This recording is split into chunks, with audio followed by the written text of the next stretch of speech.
Welcome to the Morning Glory Project, Stories of Determination. I'm your host, Betsy Graziani Fossbender. Like in nature, we see determined flowers and vines clinging to life and seeking light. So are Morning Glory people. And in this podcast, I'll interview writers, activists, artists, entrepreneurs, survivors and thrivers, and trailblazers of all kinds. These are folks that have been determined to get over, under, around, and through the obstacles that face them, or to seize the opportunities that come before them. I find these people inspiring and amazing. I know you will too. It is my pleasure today to welcome to the Morning Glory Project, Carmen Martines. Carmen is a therapist in San Francisco, California, not too far from where I sit. And she has a fascinating history and a fascinating philosophy that she brings to her therapy. She's in the process of getting her PhD in a very unusual topic that we're going to talk about in a moment. You can find out more about Carmen by going to carmenmartineztherapy.com, and that's Martinez spelled with an S instead of a Z. And you can find out more about what she does there. But for our conversation, let me welcome Carmen Martines. Thank you so much for joining me today. Hi, Betsy. Thank you for having me. It's a pleasure to be here. So, Carmen, like lots of therapists, you came to therapy in part because of your own history. I was a nanny for a long time. I worked for 13 years in San Francisco, Berkeley, Oakland, Paris, Burning Man. And I had, this is going to sound hilarious because it's such a typical thing to say. I had a spiritual awakening or a sort of kind of come to Jesus moment at Burning Man, realized I did not want to be a nanny. I wasn't happy in the career, had some conflict with an employer. And in that moment, went to someone that I knew in recovery. So I'm sober. Mm-hmm. And at Burning Man, there's sober community. And I went to someone and he said, well, you know, he said a lot of things, but it basically boiled down to, you know, Carmen, you're really so smart. You're a babysitter getting paid to be a therapist. And I was like, what? And he's like, you're a child psychologist being paid babysitter wages. Go back to school. And I was shocked. I think I've been searching for a career for a long time. I'm a writer. Been writing for a long time. And it just was like this little domino got tipped over. I reached out to somebody who I knew who was at Burning Man, who was at the California Institute of Integral Studies. And I said, hey, can you tell me about CIIS? She's like, oh my God, you'd be perfect. And I was like, okay, well, tell me about the weekend program. Because you had to pay the rent, right? I had to pay the rent. I live in San Francisco. It's expensive. And so I looked into it, and just one thing fell into place after another, again and again and again. I called to make the appointment for the open house, and the person on the phone recognized me. Is this Carmen from the rooms? And I was like, oh my gosh, yes. And she's like, oh, this is perfect for you. You should apply. It's funny when you say this, Carmen, because there's a quote that I love, and I can't attribute it to the originator, but I can tell you who I heard say it. I heard Barbara Streisand, of all people, say it many years ago when she was being interviewed by Rosie O'Donnell, of all people. And she said, when at the moment of commitment, the universe conspires to support you. Yes, absolutely. And I don't think she originated the words, but they have hung with me ever since. And it sounds like that's what happened. You had this sort of inspirational moment. You got that mentor saying, you know, go to school, you can do this. And then all of a sudden the universe conspired to support those efforts. Absolutely. And it was such a shift for me. And I was so excited. I applied and I got in. And that was, I graduated in 2018 with my master's.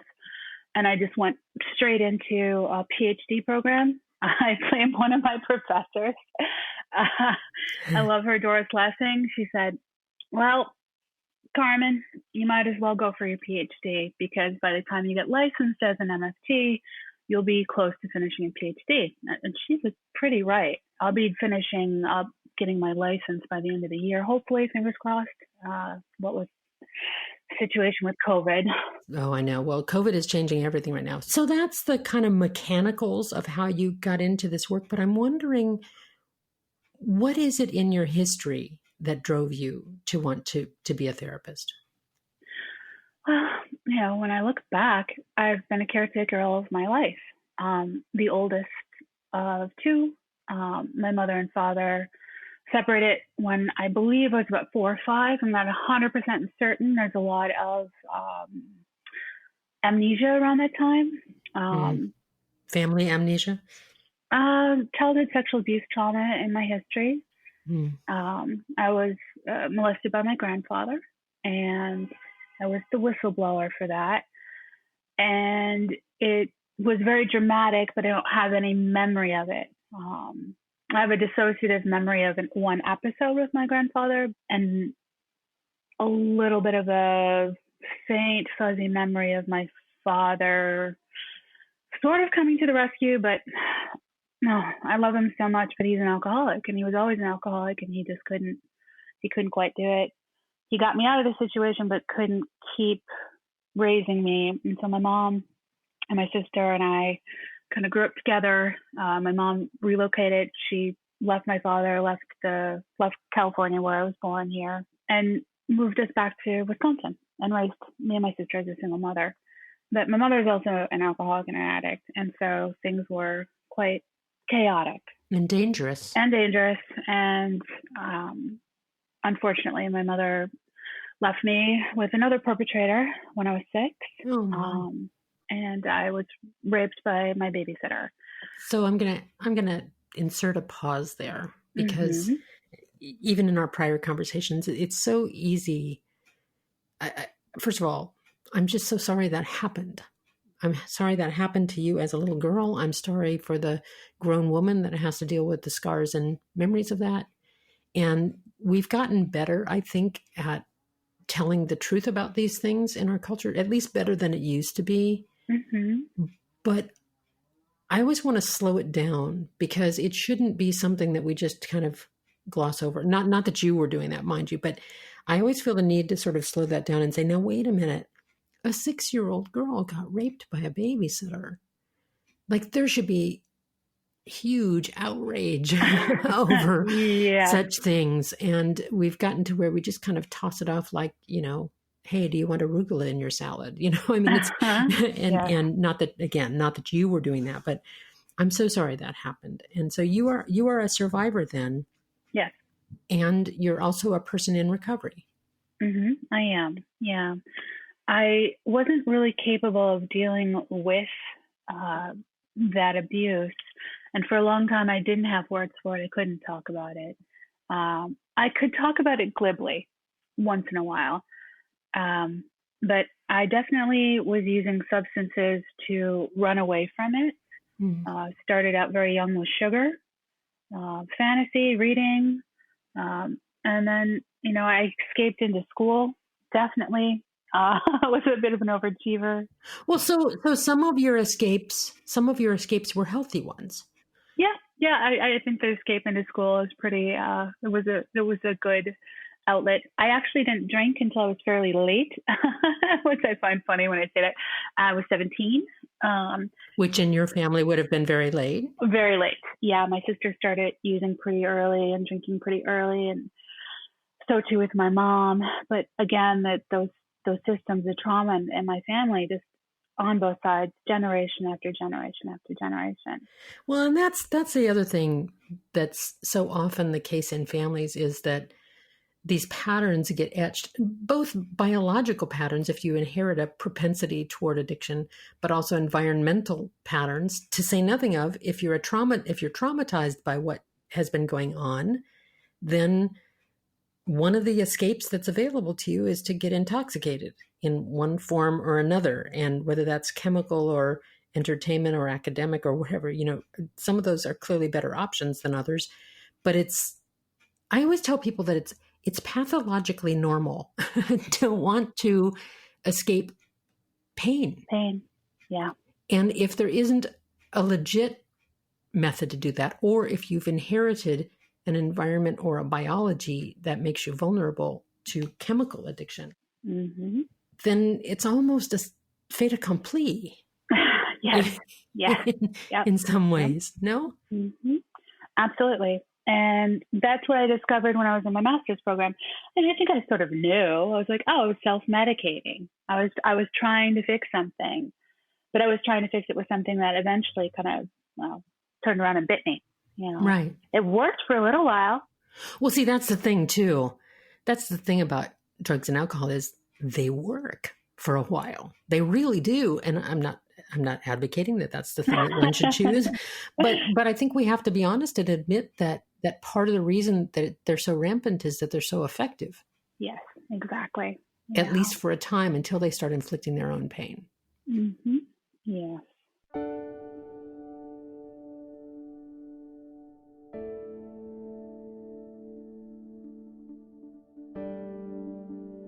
So tell me, and here's where our conversation takes an atypical turn, because I've talked with lots of recovering people and lots of therapists in different ways, but you also discovered in an unusual, I don't want to call it a remedy, but an unusual treatment experience. Yes. For your own recovery process. Tell me a little bit about that. Well, it's something that I'm working on my PhD. So this is your dissertation is about this. Yes. Okay. So currently, my dissertation topic is the transformative tattoo. What can healing from trauma look like? How has one woman in recovery from alcoholism and addiction re-storied her body using tattoos? So I want to linger on a word there because I'm a word girl. Re-storied. Re-story, yes. So there's restored and there's re-storied. Tell me about that. So this is the use of tattooing oneself as a portion of one's recovery. Yes. And healing process. So tell me about that and tell me about re-storying. I'm sure you know that trauma steals the voice. It's really hard to talk about trauma. Say it again. Trauma steals the voice. It steals the voice. It quiets it. You can't talk about it. I think society's afraid to hear about it. There's so many of us that are walking around with these traumas. And when I got sober, when I stopped drinking and using 15 years ago, I got into a community of fellows in San Francisco in the Mission District. Lots of artists and writers and musicians and just amazing people whose stories about their family systems and their using and drinking were very similar to mine. And, well, a lot of them are tattooed. Now, I don't know that at the time I was thinking about this, but I think it settled into me unconsciously. That you were watching recovering people getting tattooed as part of telling their story on their body or re-storying their story on their body? Yes. And again, I think when I started getting tattoos, there was a part of me that just wanted to fit in. I was looking to join my tribe. I wanted to be a cool kid maybe, but I also recognized something somatically when my best friend died when I was 2 years sober, and I got a commemorative tattoo. And it was so helpful. My tattoo artist was sober. He'd known about my friend's death. I walked in and he said, you're not getting, we had planned something else. He's like, you're not getting that, are you? I said, no, I want a commemorative tattoo. And he just picked me up and he gave me this big bear hug. And then he told me his story about losing a friend and how he has a black star. And a number of people in the community had a black star for this person. And then I told him about the tattoo I wanted. He designed it, and it's on my forearm, and it says, until I die, he will not leave my side. And it's two white French tulips. And that's the last line of the poem, Elegy, that Dylan Thomas wrote for his father. So my friend is always with me. And that pain of getting the tattoo helped me locate the emotional pain that I couldn't deal with. And it just sort of like anchored it in my skin. Okay, so let's hang out there for a second. Yeah. Because I've worked with and am among and know many trauma survivors. And what those who either haven't sustained trauma or maybe just don't understand it yet is trauma lives not only in the psyche and the mind, but it lives in the body. In the body, yeah. And that can sound like kind of hooey gooey woo woo stuff to somebody that doesn't. But really, what it means is that on a cellular level, your body remembers and holds those things. So what you're doing, it sounds like, tell me if I'm guessing this right. Your body got taken from you. The will of your body got taken from you by somebody who would molest or assault it. And it seems like what you're saying is that this is your way of claiming it back and saying, no, I'm going to tell a new story in my body, with my body, so that it can be seen. And some of them are probably only seen by you or your most intimate loved one. But that some of them are also visible to the world. Oh, yeah. Most of them are visible. So am I saying that right for you? Like this is about kind of claiming your body back? Yes. It's reclaiming my body. It's somatically reauthoring. It's, transformation. It's saying something. You don't get to have this. This is mine. I claim it. It's also a kind of armor. I think women in the world, we're looked at in a certain way. We're objectified. And I'm like, no, I claim my body. This is mine. And oh, so you don't get to just look at me and tell your story about women. I'm going to put some story on the screen for you here. Yeah. Yeah. Is that right? Absolutely. I was once doing a trauma training and I was talking to the man who was running it and he said, well, the tattoos are saying something that can't be ignored.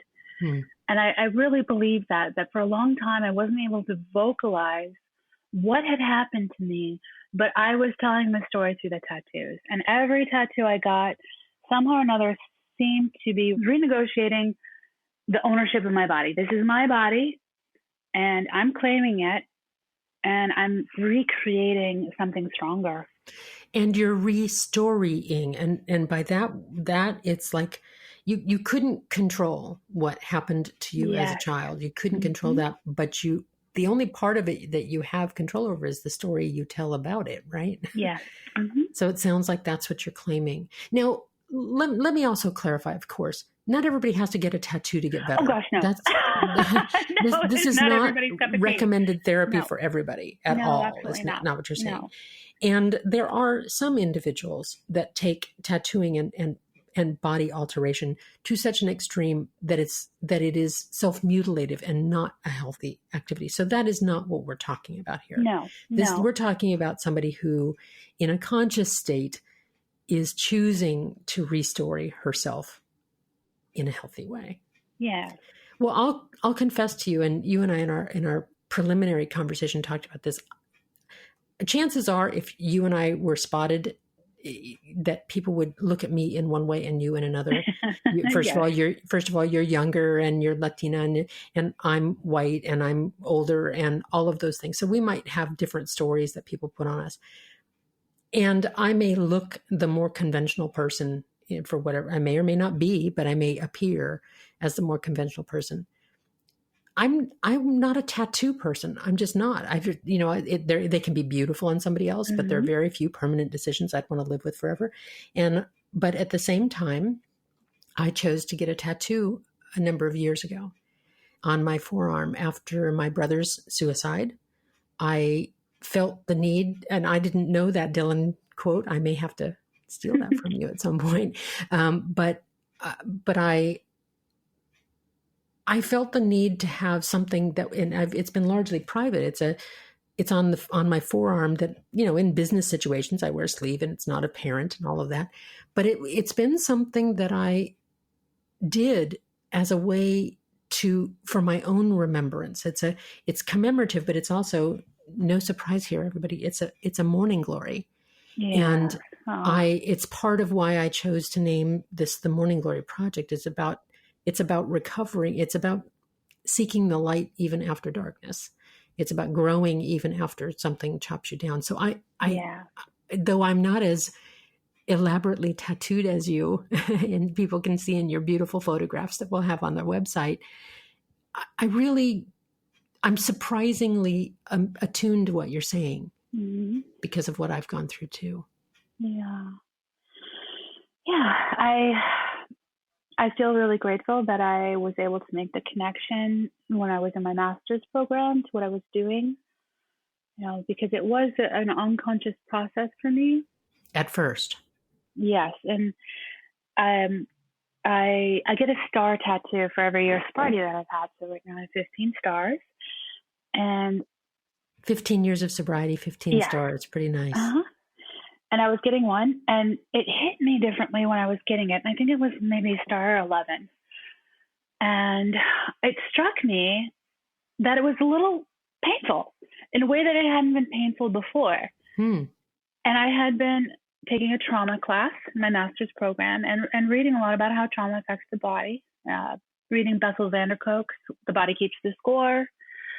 And I thought, I wonder if I don't need to get tattoos anymore. Or if, because I hadn't gotten a lot of large pieces. I had started out with a lot. After I got my commemorative tattoo, something got triggered, something got fired up. In that time, it was a really challenging time for me in my life and my recovery. At 2 years, my best friend died. I started having PTSD flashbacks. All the trauma that I had experienced in my childhood and growing up was coming up. And I wasn't drinking and I wasn't using. And I started getting tattoos. They helped me to kind of cope with what was going on with me somatically, even if I couldn't articulate it. And then it slowed down. I got into a couple of other 12-step programs. I dealt with my eating disorder. I got into therapy. I started using antidepressants. But I kept going back and always getting a star. So you're not saying that tattoos fixed you. You're saying that they were part of a whole constellation of efforts that you were taking. And, I'm wondering when you said that one hurt in a way that the others hadn't, I wonder if I'm presumptuous to say this, so tell me if I'm wrong. It sounds as if you were waking up and getting more conscious of pain. Yes, I definitely was. That maybe you were numbed to it before? I think I was numb to it, but also that I was so uncomfortable in my body for such a long time. I think I often was disassociating out of my body. And that the tattoos anchored me in. I would be floating outside of myself and the tattoos would pull me in. And the process of watching a tattoo heal was really transformative. The colors, I have a very colorful tattoos, choosing the specific designs, working with my artists. And then, yes, when I was in my master's program, so this is like 8-9 years after I started getting some of the bigger pieces, I would start really having some curiosity about it. I'm like, I think I've been using tattoos to heal my trauma, to heal specifically my sexual abuse trauma, because that ownership, like somebody else owned my body, and that would happen, especially before I was sober, that I would sort of collapse in sexual situations. And so I actually went through a period of time where I was like, I'm not dating anybody. I can't be with anyone. I had been in a 5-year relationship, and I think I was single after that for about 7 or 8 years. I'm like, nope, done. Yeah. And so that the taking back my body and recreating that story and getting the tattoos really helped me to move through that. You know what it sounds like, Carmen? And again, if I'm use a phrase or a way of talking about this that you don't like, let me know. But it's almost like the positive version of branding one's self. Yeah. I'm gonna be my own brand. And I don't mean branding like a horse, or like a cow in that way. Although, of course, you're marking your own body. Right. No, and people do branding. I've never done a brand. It's not been something that appeals to me. I don't cut either, but yes. But you're kind of rebranding your own body. Like, this is mine, and I'm going to say what I want to say about it.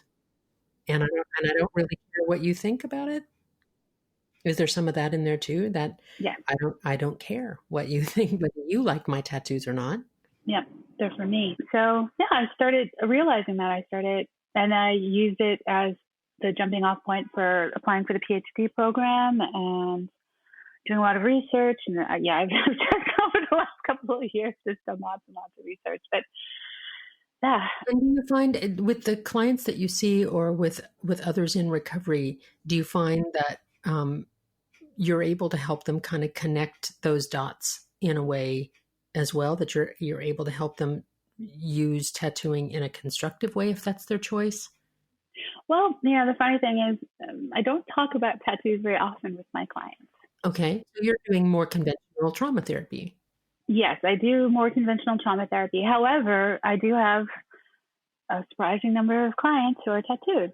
Now, I think like calls to like unconsciously quite often, that in my experience working with women in recovery, boy, does it seem like I have the same story, and I've used tattoos as a way of opening up a conversation with a client. Tell me the story of your tattoos. And everybody has a story. Everybody has a story about their tattoos. Now, and many of my clients have commemorative tattoos. Death of a parent, death of a friend, death of a pet. Well, and somebody can have a negative story too, like, I don't remember getting this one because I was so intoxicated, I don't have a clue. Or I got this in prison because so there can be negative stories as well. Sure. Even there are plenty of negative stories. I haven't experienced that in my own practice, but I've experienced that in the research that I've done. Absolutely. Mm-hmm. And I know some people are surprised that I'm a therapist because I'm so tattooed. But it's something, as far as like bringing it into the work, I don't really bring it into the work. It's something that I hold. I hold it in my body. I hold it in my person. Well, and as is typical too, a lot of therapists are not bringing their own story to their clients, that's just good professional boundaries, by the way. So I wasn't implying that you're a tattoo therapist or something. That'd be kind of strange. But that I wonder if you're able, because of your awareness of it, if your clients bring it up, that you can hold it in a different way than perhaps somebody else might. Absolutely. I believe so. I do believe so. What have you learned about trauma recovery, aside from tattoos, but just in general? What have you learned about that? It's really important to tell the story, because it's a story that gets hush-hushed, right? It's not, the child is threatened. It's a secret. You can't tell anybody. And if you do tell anyone, especially when you're a child, the ramifications are so huge. Your family system blows up. There's arguments, there's fights, there's confrontation, there's running away. People don't want to believe it. There's denial. There's so much denial. And then a child doesn't know how to integrate that. I would say one of the worst experiences for me was when I shared about, some of what had happened. And I love my mother, and I know she was doing the best she could at that time to cope with it. But when I let her know about what happened with the babysitter and myself, her response was so fearful and scared and overpowering to me that I blanked everything out. Mm-hmm. I couldn't hold it anymore. And so I see that with trauma. It's like there's shadows of it. There are things there. I'll hear something in a client's voice and I mark it. I'm like, that there's something there. It's lurking. Mm-hmm. And it shows up in people's decision making and how they move through the world, hypervigilance, And I can see that so many people have these stories that they're able to talk about or articulate or speak to. And they also don't understand why they're doing what they're doing. So as a therapist, I get to see that and look at the patterns and hopefully be able to fish them out. It's been my experience, and perhaps yours too, that trauma, particularly that happens in childhood and early childhood, is especially hard to articulate because you didn't then have words. Exactly. And the only way that how we learn words is that our parents or our caretakers teach us those words. So if we don't have the words and our caretakers don't want to hear those words and don't want to teach us those words, how in the world could you possibly have formed cogent, linear language around it? Yes, and that's where the tattoos helped me to do that. I began to be able to talk about the story by the tattoos. And so it doesn't strike me as much different, other than that the canvas is your body. It doesn't strike me as that much different than an artist who uses canvas or somebody who makes beautiful gardens to show their own growth and healing, or people that use music or other art forms. So it's just that you are your own canvas. And because your body was part of what was subjected to the trauma, you had other traumas as well, of course, but that some of them took place with your body, it seems natural that you would claim that as your canvas. Yeah.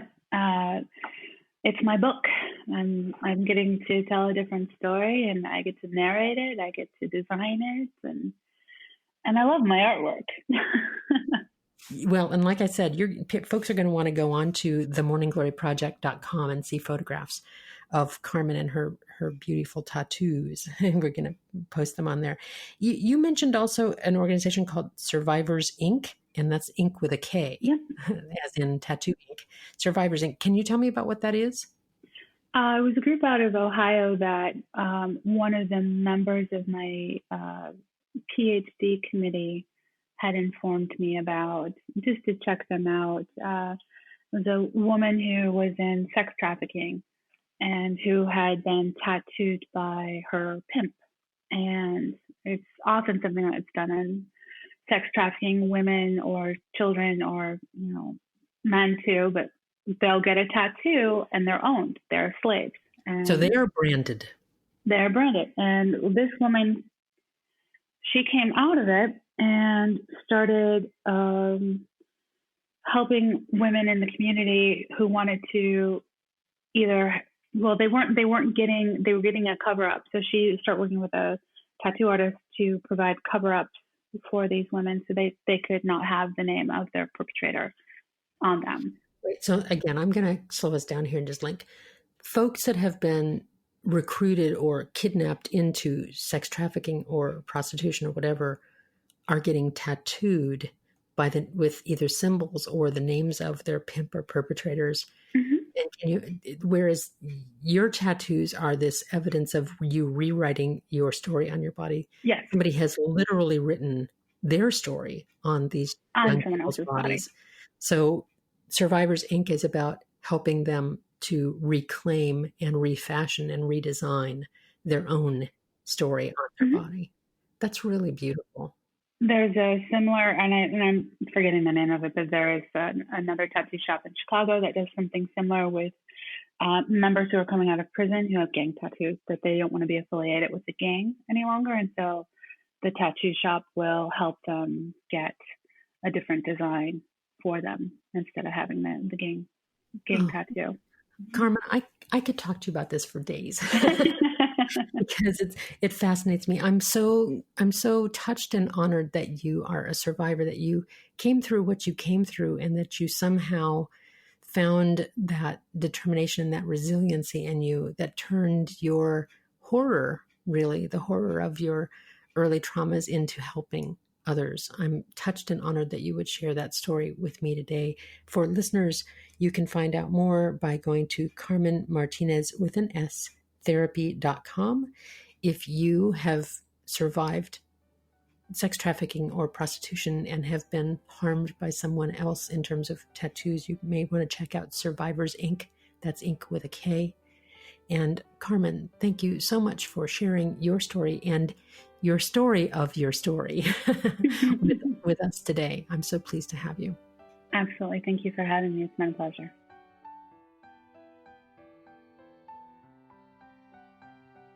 I've been reflecting on my conversation with Carmen, and what an amazing person to have overcome all that she has. And I know that she didn't do this with one decision.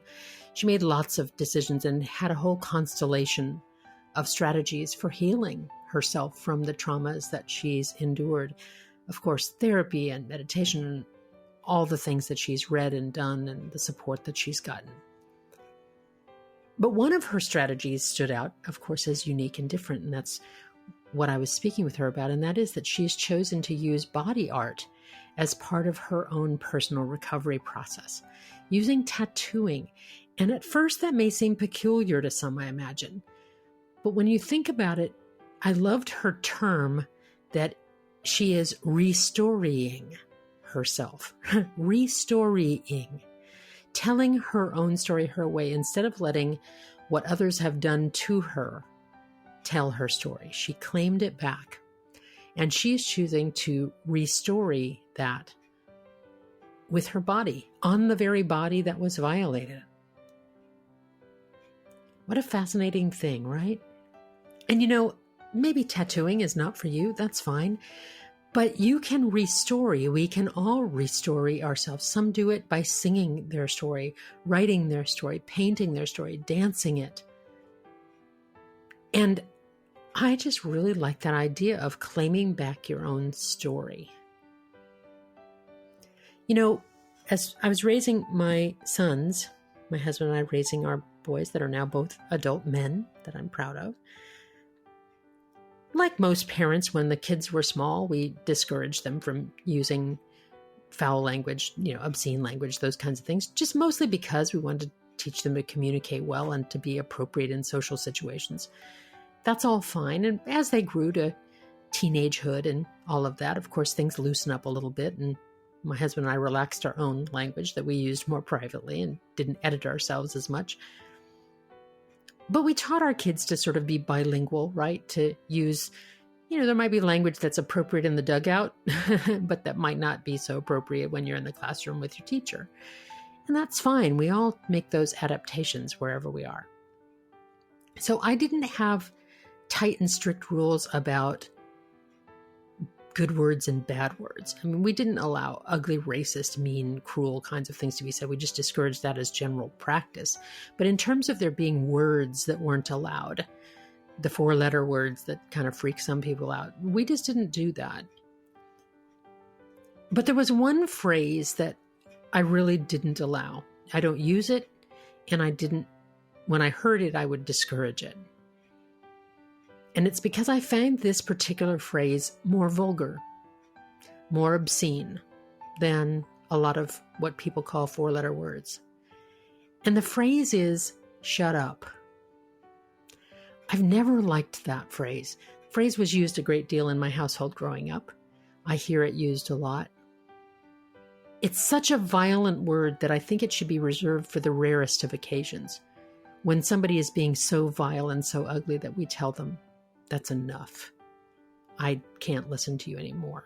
But in general, the word shut up says, you don't get to tell your story.